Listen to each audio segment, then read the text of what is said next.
another Meet the Team video. Feels like a first date again. Yeah. Again. Hopefully it goes better this time. It's a shame you missed the internet thing the other day. Yeah. Because you've got the best story. What did you used to do online when you were like 15-ish? I mean, just as much as everyone else when you're 15. The stuff that's more unique. I used to run the biggest fake Twitter follower website in the UK. But selling fake followers though.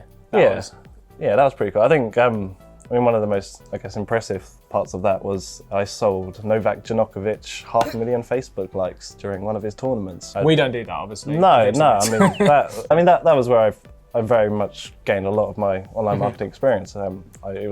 Just to be able to start something and grow it. How long did that Twitter thing go on for? It was about a year and a half until Twitter got very clever and very smart and ruined a whole network of fake accounts. I do love that story.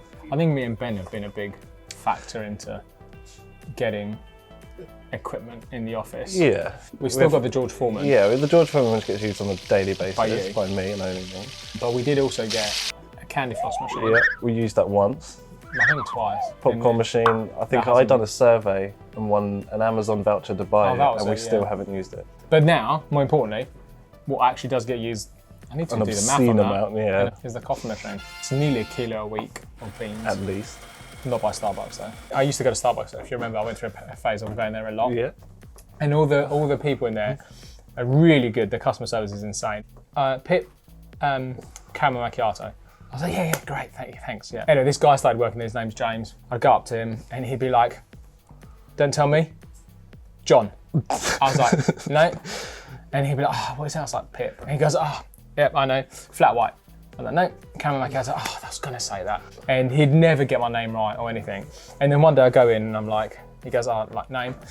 Because he didn't remember, I was like, Pip. And he goes, there was a girl in here the other day. And I said to her, what's your name? She said, Pip. And I looked at her and went, do you have a brother? And she said, no. And James was looking at me and I was like, right. And he went, I was like, you do realise that's my first name? Like, if I had a sister, her name wouldn't also be Pip. I was tempted to ask him if his sister was called James as well. But one of the most interesting clients I worked on before was this 16-year-old boy from Ireland who had the genius idea of packaging itching powder as crab lice. And he would sell that on his website as a revenge product. And I used to help him with the website, just make it all look nice. We also helped him because he had an issue, obviously being so young, accepting payments. So we offered to essentially take on that for him.